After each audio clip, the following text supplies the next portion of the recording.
귀신 축사는 전적으로 성령의 일입니다. 사람이 어떻게 귀신을 불어낼 수가 있습니까? 사람은 3차원이고 귀신은 4차원이에요. 그렇기 때문에 5차원 추자는 성령의 역사가 귀신을 쫓아내는 것입니다. 성경적인 방법은 성령 힘으로 축사해야 하기 때문에 성령 힘입는 방법을 알아야 됩니다.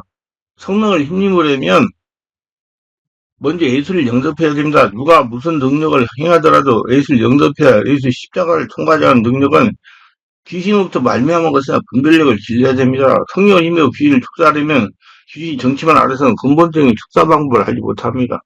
귀신 실체를 잘 알아야 됩니다. 귀신 축사 사역을 할 때 성령을 힘입어야 하기 때문에 이 역시 성령의 정체만 이론적으로 수학적으로 알아서는 안 됩니다. 성령의 실체를 알아서 성령의 힘입는 방법을 알아야 되는 겁니다. 성령의 실체 역시 영영이 도련할 성전 사고 임하고 있기 때문에 영의 실체를 알아야 되며 임재하시는 성령님이 나를 통해 나타나는 영적 상태와 조건을 잘 알아야 되는 것입니다. 적용을 잘하여 성령님이 죽기에 주관이 되게 합니다. 먼저 환자를 성령으로 장악되게 해야 됩니다. 이는 죽기 전 사역자에게 임재하시는 역사하시는 성령을 환자에게 전이시켜서 환자의 마음에 성령 역사가 나타나도록 해야 됩니다. 환자가 성령의 세를 받지 않았다면 먼저 성령으로 세례를 임하도록 해야 됩니다.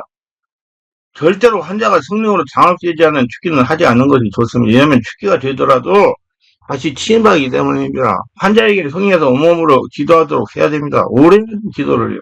환자가 마음을 열고 상당한 시간 동안 온몸으로 기도를 하면 성령의 지배 속에 들어가는 겁니다. 성령의 지배 속에 들어가면 귀신이 떠나갈 수 있도록 하는 영적 상태가 되어야 되는 것이고요. 그러므로 말씀을 받아들이는 사람이나 전하는 사람이나 충분한 말씀이 있어야 되는 겁니다. 귀신의 종류에 따라 쉽게 축사되는 귀신과 그렇지 않은 귀신이 있습니다. 쉽게 축사되지 않는 귀신은 우상을 섬긴 집안의 귀신이므로 완전한 번제가 들어져야 되는 겁니다. 번제란 예수로 죽고 다시 예수로 태어나 예수님 인생을 사는 것을 말합니다. 자기가 완전히 없어지는 걸 말합니다.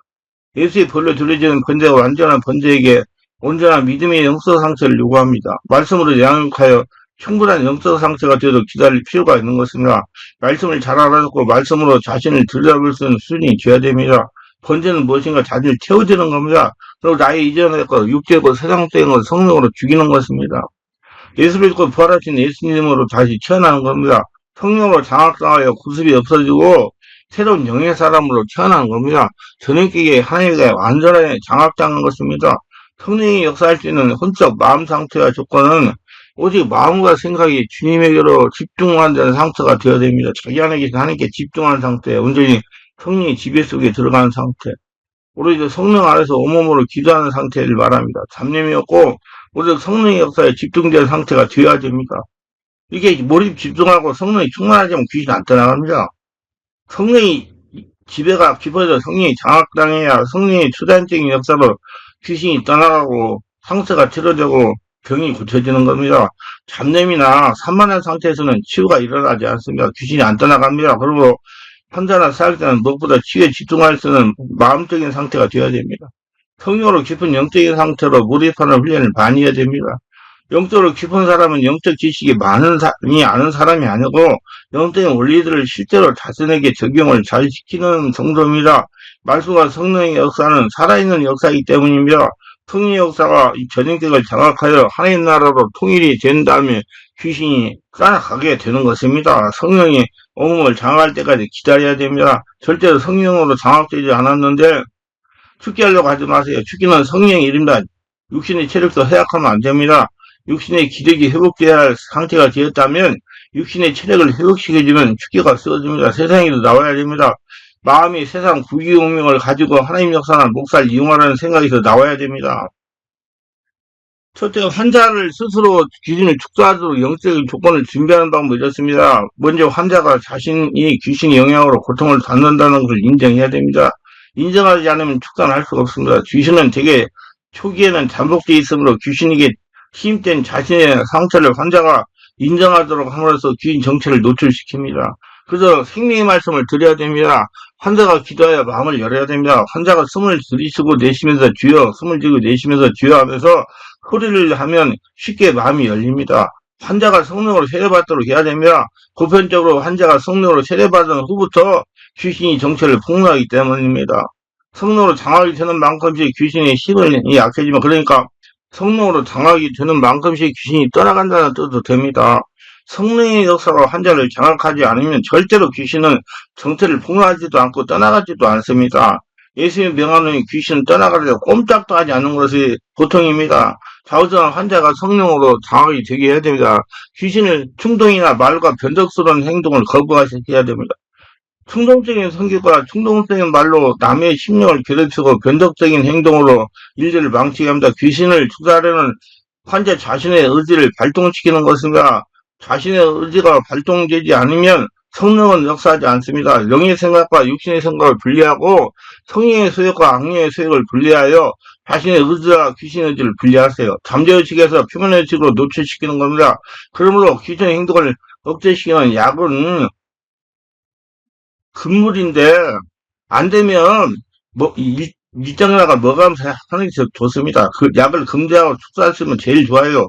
이때는 축사할 약물 중독성이 제거되기까지 기다려야 된다. 물론 약물을 혈액이 떨리면 귀신 세력이 나타나고 발동되지만 이를 극복할 수 있어야 되고 이길 수가 있어야 됩니다. 이를 극복하지 못하고 귀신을 두려워하면 귀신은 이길 수 없으므로 담대한 믿음이 필요합니다.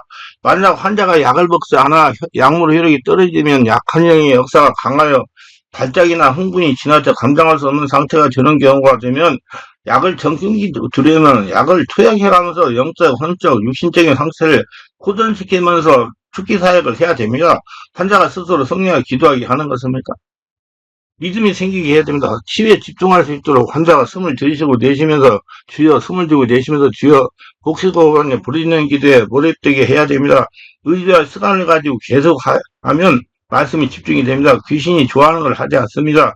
반대 행동만 합니다. 음행과 더러운 것과 호색과 우상숭배, 술수 원수 맺는 것과 시기와 분량과 당지능과 불량과 인왕과 추계와 술청과 방탕과 이와 같은 것들입니다. 또 능력을 얻기 위해 욕심으로 하는 기도, 말씀에 벗어난 신비적 신앙관에서 탈피해야 됩니다. 무조건 기도를 많이 하여 귀신을 축사하는 마음을 버려야 됩니다. 영의 말씀을 들어서 영을 깨우고 성령의 역사를 받아가면서 축사를 했는데 영적인 자립력을 개발해야 됩니다. 귀신이 싫어하고 성령이 원하는 걸 합니다. 찬양과 감사는 원망하는 마음, 불평하는 마음, 억압된 신령을 풀어버리고 성령의 역사가 쉬운 상태가 조건이 됩니다. 사랑은 곧 하나님입니다. 헌금은 세상 욕심에 인색해진 마음에 붙어있는 귀신들의 세를 약화시킵니다. 믿음으로 속죄제물을 드리게 하는 것도 좋습니다. 또 성령 충만한 교회 상주함이 계속하는 봉사는 신앙의 여러 방면에서 많은 유익이 얻게 됩니다. 귀신 역사로 고통당하는 성도는 기도는 묵상 기도는 피하고 환자가 숨을 들이쉬고 내쉬면서 뱃속에서 나오는 소리 주여 숨을 들이고 내쉬면서 주여 복수급을 하며 부르짖는 기도를 해가지고 말씀을 통하여 회개하는 기도를 많이 하고 기도에 집중을 해야 됩니다. 마음의 기도 속에서 나오는 방언을 많이 하는 것이 좋습니다. 예배는 자주 드리고 되도록이면 작성하여 정할 시간 정하는 시각에 영과 진리로 드려야 됩니다. 그러건 산재물이요. 세상적인 욕심을 모두 버려야 되며 명예욕, 출세욕, 물욕 등등 특히 욕심 이거 진짜 안 좋습니다. 전도는 성령이 기뻐하는 심령의 양식을 제공받습니다. 귀신이 가져온 병, 귀신의 집을 먼저 치유하는 방법은 약물을 사용하지 않고 실시합니다. 그러나 상태가 중하면 일정 기간 약을 겸해도 됩니다. 귀신은 성령 충만을 싫어합니다. 성령 충만하면 순환기 계통이 활성화되어 피를 맑게 하는 역할을 하기 때문에 사람은 피를 맑게 해야 건강합니다. 피를 깨끗하게 하려면 성령으로 충만한 믿음 생활을 해야 됩니다. 우리 항상 피를 깨끗하게 하려고 노력을 해야 됩니다. 육체의 생명은 피에 있고 귀신은 피가 착하고 더러우면 침합합니다. 왜냐하면 피를 더 착하게 하여 성인병에 들어 죽게 하기 때문이었습니다. 그렇기 때문에 마귀는 사람들에게 스트레스를 주어 혈을 착하게 하는 것입니다. 몸을 흔들고 손뼉을 치며 몸의 기력이 순환되고 귀신의 세력은 약화됩니다. 귀신은 혈액이나 체액이나 호르몬이나 피 흐름을 막고 있기 때문에 몸을 흔들고 손뼉을 치면 몸에 굳어진 오일이 풀리고 혈액순환이 원활해지며 굳어진 마음과 육신의 풀어지면서 몸이 뜨거워지고 마음에 열정이 생기기 때문에 차가운 신앙이 뜨거워지고 갈급함을 느끼게 되고 성령을 적극적으로 구하고 찾고 두드리는 자세로 바꿔져가지고 성령이 충만하게 임하게 됩니다. 이때 영과 혼과 육신의 여러 가지 원인을 관찰하여 그 원인을 하나하나 적어야 됩니다. 그걸 보면 육체도 튼튼해야 된다는 얘기예요. 체력도 기도만 한다고 고쳐지는 거 아니에요. 그 세력을 약화시키는 축사합니다. 축기는 영적, 정신적, 육체적 조건이 줘야 됩니다. 두 번째, 반려적인 귀신 쫓아내는 실제적인 방법이 이렇습니다. 최고로 중요한 것은 환자가 자신의 상태를 성령 역사를 치유받는다는 의지가 있어야 됩니다. 강압적으로 축제하면 사고가 납니다. 환자가 마음을 열고 동조하며 순종해야 됩니다. 첫째 단계, 자기 속에는 귀신이 있어야 문제가 생긴다는 것을 인정하게 해야 됩니다. 본인이 인정하지 않으면 축제하지 못합니다. 그래서 말씀을 듣고 스스로 기도하게 됩니다. 환자가 성령 안에서 온몸으로 기도할 때 성령이 임재하도록 안수를 해야 됩니다. 환자가 스스로 기도하며 성령께서 임재하시면 환자에게서 어떤 특정한 현상이 일어납니다. 이때 환자에게 내부에서 괴롭히고 있는 힘을 귀신이 존재임을 인식시키고 본인이 인정을 해야 됩니다. 귀신은 자기 형태를 지키는 자를 미워하고 부인하게 만듭니다. 자신에게 귀신이 역사하고 있다는 것을 인식하게 해야 됩니다. 환자 자신이 인정해야 수기가 쉬워집니다. 두 번째 단계는 이래서 환자가 스스로 복식호흡으로 깊고 강하게 기도하여 성령 역사가 자기 안에서 일어나가지고 자신을 장악하도록 해야 됩니다. 환자가 주여 주여 하면서 복식호흡하며 기도하여 성령 자신을 장악하게 해야 됩니다. 마술이나 신비술에 단절하는 고백과 회개를 하게 하고 예수님께 신앙을 고백하게 하나 자기 안에 계신 예수님께 집중하며 십자가 보혈의 능력을 고백하게 합니다. 세 번째 단계는 성령께서 환자를 완전하게 장악을 하면 성령이나 명령이나 선포나 성령의 임재, 안수 등으로 성령의 지배 속에 들어가게 하는 단계입니다. 환자가 호흡을 들이쉬고 내쉬면서 성령으로 완전하게 지배되면 명령 안에서 귀신은 모두 도망치게 됩니다. 넷째 단계 성령 역사가 심령에서 일어나 환자의 무의식에 잠복된 상태에서 표면화되어 나타나는 단계입니다. 자신의 정체를 드러내는 여러 가지 현상이 나타나기 시작합니다. 이때 성령이 알려주는 예마의 말씀으로 내 정체를 밝히라며 정체를 밝히라고 해도 됩니다. 반드시 성령께서 물어보라고 감동할 때만 말을 하는 것입니다. 자꾸 말 시키지 마세요. 귀신은 말싸움하다 끝나니까. 이렇게 하지 않아도 성령께서 지배하시면 귀신이 무서워 도망갈지 시작을 합니다. 그러나 귀신과 대화는 신중을 기해야 됩니다. 왜냐하면 귀신과 대화를 통해 시간이 많이 낭비하고 귀신에 속을 수도 있으니 대화는 하지 않는 편이 좋습니다. 저는 안 합니다. 그냥 입 달고 나오라. 쓸데없는 소리 하지 마. 주여만 해! 하고 예수 이름 명령합니다. 거짓말쟁이 귀신과 대화할 시간은 없습니다. 그리고 환자에게 숨을 쥐고 내쉬어서 성령 역사를 돕게 합니다. 다섯 번째, 떠나기 준비한 단계입니다. 발작이 어느 정도 진정이 되면서 하소연 하기도 하고 울기도 하고 한숨을 쉬기도 하고 토하기도 하고 저주하기도 하며 가래와 침을 뱉기도 합니다. 속이는 여러 가지 수법을 사용해야 합니다. 여러 가지 거짓말을 하기도 합니다. 경련을 강하게 하기도 합니다. 사자가 뒤틀리고 몸을 앞뒤로 흔들기도 합니다. 얼굴이 흉측하게 되며 팔과 다리를 심하게 떨기도 합니다. 사역자는 환자에게 계속 숨을 깊게 들이쉬고 내쉬라고 그럽니다. 귀에 따라 축사하는 방법이 수백 종류가 될 수가 있습니다. 그때 상황을 잘 보면서 성령의 인도 따라 이런 방법 저런 방법을 동원하여 귀신을 축사합니다. 성령께서 감동하세요. 어떻게 하라고. 환자가 성령으로 기도하는 것이 중요합니다. 성령의 역사가 귀신을 몰아내기 때문입니다. 이 단계에서 쉽사리 떠나는 귀신이 있는가 하면 오랫동안 버티는 귀신이 있습니다. 시간이 많이 걸리는 귀신은 떠나갈 때가 되지 않았으며 이게 무슨 소리냐면 그 사람이 완전히 성령이 지배하지 장악하지 못했다는 겁니다. 이거는 아직 하나님의 때가 덜 되었기에 기도의 때가 타야 되고 본인이 하나님께 마음을 더 드려야 되고 자기가 성령으로 지배가 돼야 됩니다. 이때 사역자는 결단할 필요성이 있습니다. 사역을 계속할 상황이냐 되느냐 환자의 준비가 전혀 되지 않았느냐 등은 판단이 될 중대한 시기입니다.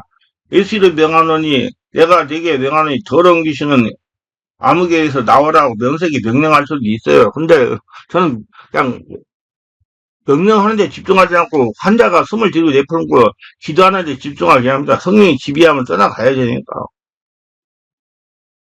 시간이 걸리고 그날 다 못해요. 계속 해가지고 성령이 강하게 없어져요. 환자에게 숨을 들이쉬고 내쉬면서 성령의 역사를 도우라고 합니다. 여섯째 단계 귀신이 떠나면서 치유 단계에서 갑자기 기침이나 토함이나 아우성 행동 등 모든 종달에게 멈추거나 정신이 돌아옵니다. 기쁨이나 평안이 옵니다. 초능력이 없어집니다. 질병이 고침받습니다. 그러나 축사하다가 모든 동작이 멈췄다고 귀신이 완전히 떠난 것이 아니고 속이는 경우도 있으니 분별해야 되고요. 시간이 걸리는지 언제하게 되는 때는 그리고 축사를 한 번 끝나는 것이 아니고 지속적으로 영적인 싸움입니다. 인내예요. 환자가 영적으로 성숙해지는 만큼씩 귀신이 따라갑니다. 영안이 열리고 하나님의 말씀의 비밀을 많이 깨달을수록 심령은 깨끗해지는 겁니다. 서로 우리 충만한 게 성도님들이 코로나19로 예배당에서 예배를 제대로 드리지 못하고 기도를 제대로 하지 못하니 성도님들 안에 숨어있던 존재들이 슬금슬금 고개를 들고 일어나 어떤 분은 정신적인 문제로, 어떤 분은 심장병으로, 어떤 분은 고혈압으로, 어떤 분은 당뇨병으로, 어떤 분은 심장 부정맥으로, 어떤 분은 뼈관절 질병으로, 어떤 분은 불면증으로, 어떤 분은 가정의 문제로 고통을 당하시는 겁니다. 제가 고민이 되어서 하나님께 기도를 오래 하니 집중치 원문 기도를 많이 하라는 감동을 주셔가지고 순종하고 진행했더니 응급실로 갈 정도로 심하던 질병들이 서서가 치유되어 정상적인 삶을 살아갈 수가 있게 됩니다. 지금 완전히 다 정상이 됐어요. 아주 오래된 묵은 병들이 치유가 되더란 겁니다. 주 2일 이상 참석하여 기도한 분들은 좀 더 빨리 완치가 되었습니다. 성도를 충만하여 하나님 나라와 살아계신 하나님 성령으로 통일된 되니 온몸 속에 숨어있던 독수와 귀신들이 떠나간 겁니다. 귀신 축사 사역을 할 때 만일 사역이 충분히 하지 못해요. 덜 끝났으면 이렇게 하시기 바랍니다. 하지 못해요, 여러분. 예, 오늘하고 또 내일도 하고 그래야지. 그리고 우리 월화 검토에 집중기도 하는 거예요. 귀신들에게 이렇게 명령할 바랍니다. 내가 다음에 예수님 이름으로 데려가 볼 때가 입 다물고 있고 이 사람 해치지 말아라. 명령한 후에 일단 사역을 끝내기 바랍니다. 사람이 하나님의 돈능 아래 있을 때 하나님께서 치유, 축기, 소곤, 결실금 같은 놀라운 역사를 행하십니다. 성령의 권능 아래 쓰여질 때 하나님 인지하시고 은밀하게 체험할 때 많은 경우 치유와 축기가 일어나는 걸 체험하며 마음의 평안이 일어납니다. 귀신을 축사할 때 주의사항을 이렇습니다. 귀신을 축사를 할 때 한 사람만 명령하세요. 악한 건 섞갈릴 수가 있습니다. 그리고 치유는 부부가 함께 치유하는 것이 좋습니다. 예, 문제가 있는 가정은 부부가 함께 치유하는 게 좋다 그 말이에요. 왜냐하면 문제가 있는 사람은 이상이 없을 수가 있습니다. 그런데 반대로 문제가 없다고 생각하는 사람이 영적인 문제로 상대편에 문제가 발생할 수가 있다는 겁니다. 예를 들면 부인에게 여러 문제가 있는데 부인에게는 영적인 문제가 없고 오히려 남편에게 문제가 있어서 부인이 고통을 당할 수가 있다는 겁니다. 그리고 공동으로 동일하게 들릴 수가 있습니다. 지금 세상에는 알게 모르게 귀신에게 고통을 당하는 사람이 많습니다. 이들을 축사하여 자유게 해서 주님을 기쁘시게 합시다. 기도합니다. 오늘 또 저희 설교를 끝까지 시청하시면 축복하소. 구독, 좋아요, 알람 설정, 공유하시면 축복하시고 모두 성령 세례받고 충만받아 귀신들을 다 쫓아내서 한날 성전되어서 평안하게 살고 하나님의 권능을 나타내고 살아계신 증명시키는 도구들이 다 되게 하소서. 예수님 이름으로 기도합니다.